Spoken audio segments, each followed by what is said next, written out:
Continuamos com o nosso programa Eclésia dessa noite. Estamos falando sobre Santa Edviges, uma santa que a igreja comemora no dia 16 de outubro.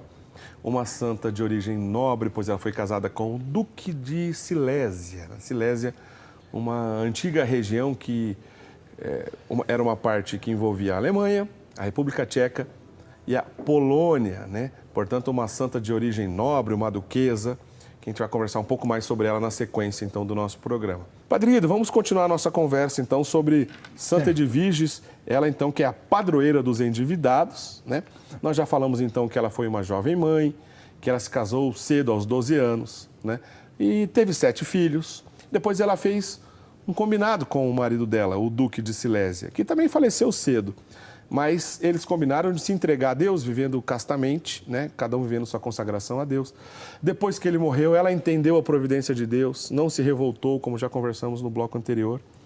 Ela foi morar num mosteiro que ela fundou. Aliás, a imagem de Santa Edviges aparece em algumas ocasiões, Padre Guido, justamente com uma igreja na mão. É justamente por causa dessa relação, Padre Guido, que ela, com os dotes que ela tinha, ela acabou ajudando a construir muitas igrejas e mosteiros? Sim, é verdade.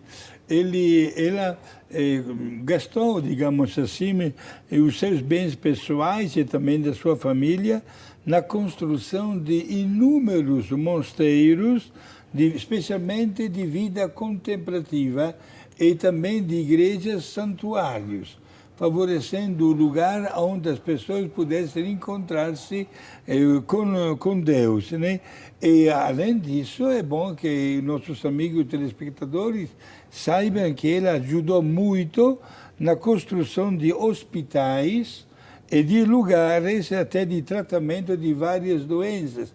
Mas há uma característica toda particular. Alguém perguntaria, mas padre, por que este título, padroeira dos endividados? É verdade.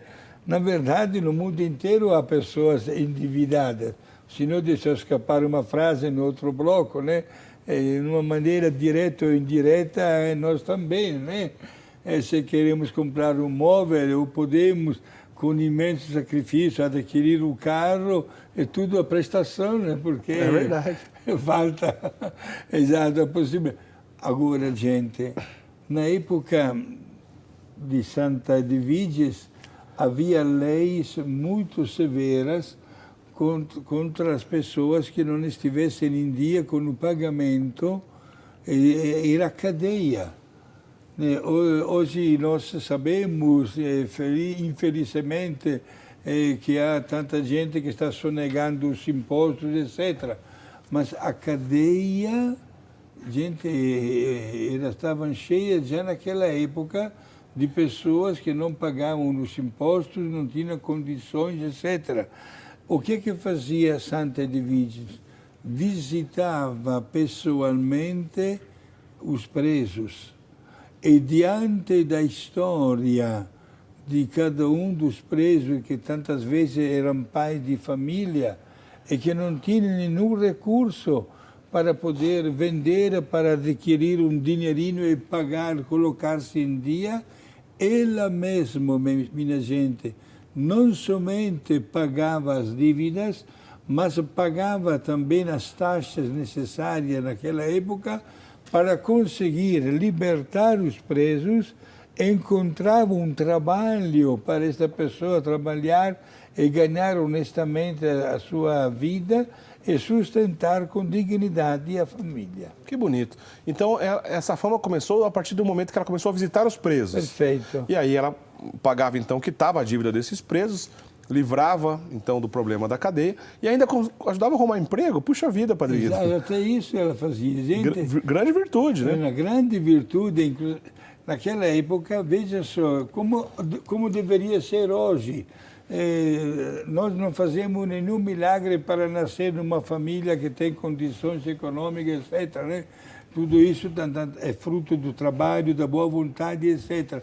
Mas quanta gente está registrado nas atas, ela mandou trabalhar nos campos de propriedade dela. Trabalhava no campo, pelo menos ganhava honestamente o pão. e com o pão sustentava também, cada um sustentava a sua família.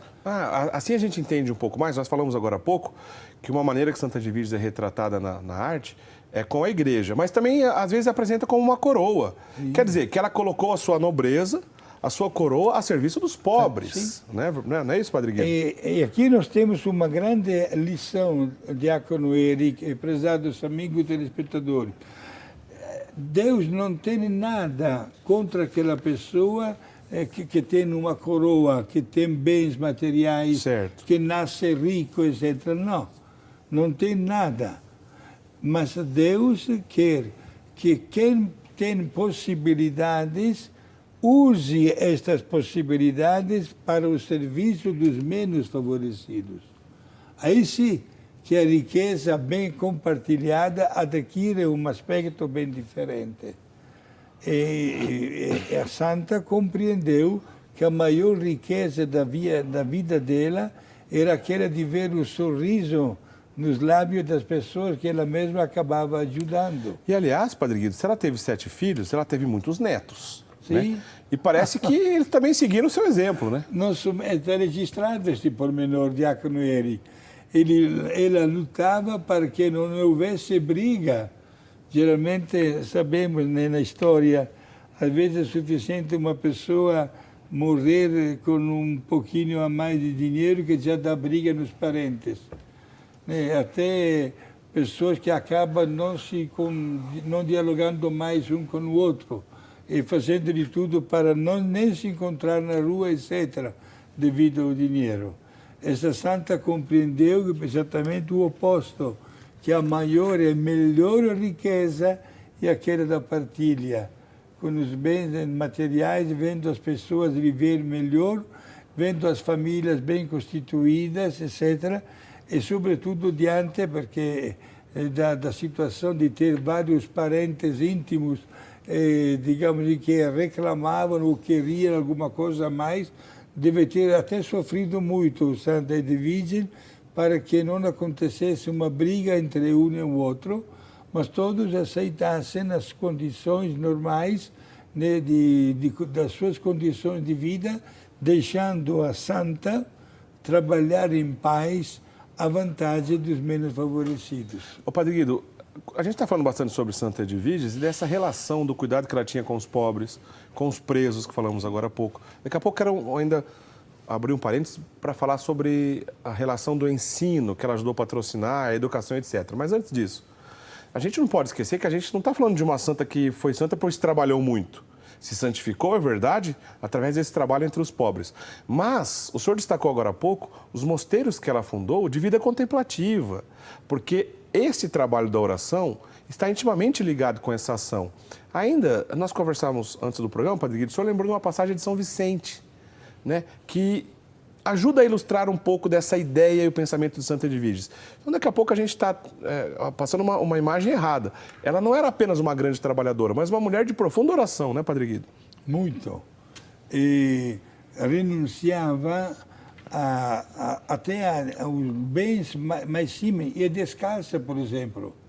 Ah, é verdade, está registrado, né? Está registrado, não usava nem sapato, nem chinelo. E era frio naquela região, né? Na Alemanha, na Polônia, o senhor e eu também estivemos na Polônia. Pois é, passamos frio junto lá na Polônia, Padre Guido. É uma região muito fria. Andar descalço não seria uma coisa fácil, né? Nossa, e ele ia descalço, inclusive era capaz até de tirar o seu calçado e dar para uma outra pessoa pobre que estivesse precisando. Mas o senhor se lembra desse episódio de São Vicente? Que quando mandava alguém fazer uma obra de caridade, que tocava o sino, não tinha uma passagem assim na vida de São Vicente, sim, Padre Guido? Exato. Obrigado por esta oportunidade, diácono, que o senhor me está dando. Na vida de São Vicente de Paulo, né, comemoramos há poucos dias a festa dele, final de setembro. Fundador dos Vicentinos, né, das irmãs também, da Divina Providência, da Divina Caridade. Gente, ele mesmo deixou escrito uma frase muito bonita. Se você, monge, veja só, você que é um monge, está levando um remédio ou até uma comida ou uma roupinha para a casa de uma pessoa pobre e carente que nós estamos ajudando. E de repente no caminho você percebe até de longe o toque do sino do convento, porque está na hora dos monges se reunirem para a oração, ou para uma missa, ou para a reza de um terço. O santo diz: continue o seu caminho, vai até na casa do pobre, dá aqueles bens para o pobre, porque você não está deixando Deus por Deus. É o mesmo Deus. Bonito isso, né? Exato. Porque a santidade não deixa de ser também equilíbrio, né, Padre Guido? De tentar equilibrar de maneira coerente e santa, né, como aconteceu na vida dos santos, essa relação do serviço, do trabalho, com a própria oração. Por exemplo, Santa Edviges, Padre Guido, diz a sua biografia que ela vivenciou milagres, né? Por exemplo, ela estava atendendo os doentes, fazia o sinal da cruz e alguns eram recuperados à saúde de maneira miraculosa. Não alguns, muitos. E o momento do milagre acontecia exatamente quando ele traçava o sinal da cruz na fronte da pessoa que estava sofrendo. E falando de sinal da cruz e da mão de Santa Edvige, é bom que os nossos amigos telespectadores saibam que até hoje é um desafio, a ciência não sabe explicar, mas há um fenômeno no corpo desta santa. Ela veio falecer tendo nas mãos uma estátua, né, de Nossa Senhora. De Nossa Senhora, que amava. Até aí alguém poderia dizer: bom, padre, não é que seja normal uma estátua, mas tantas vezes nós costumamos colocar nos dedos de uma pessoa morta, por exemplo, um terço. Um terço. Ok. A santa veio falecer com uma estatuinha de Nossa Senhora nas mãos. Gente, viveu no ano 1200, portanto estamos com 900 anos atrás. Até hoje, o corpo gasto menos as mãos, que estão como se estivesse apertando a imagem de Nossa Senhora com carne viva até no dia de hoje. Quer dizer, as mãos que seguraram a imagem de Nossa Senhora, demonstrando esse grande amor à Virgem Maria, permaneceram incorruptas. Incorruptas, desafiam os tempos. Né? Inclusive, vi até um artigo que diz que até tocando as mãos ainda é mole. Olha só. Olha, já se passaram quase 900 anos. É uma bela recompensa, digamos assim, que Deus dá também para as suas servas fiéis. Tamanho era o amor que ela tinha para com Nossa Senhora. Muito bem, Padre Guido, vamos para mais um intervalo. Daqui a pouquinho a gente volta falando um pouco mais da vida de Santa Edviges, outros aspectos, inclusive, da sua vida, do período que ela viveu. E um destaque ao trabalho relacionado à promoção da educação do povo daquela época, que Santa Edviges também trabalhou nesse sentido. Daqui a pouquinho a gente volta, nosso intervalo é rapidinho, até já.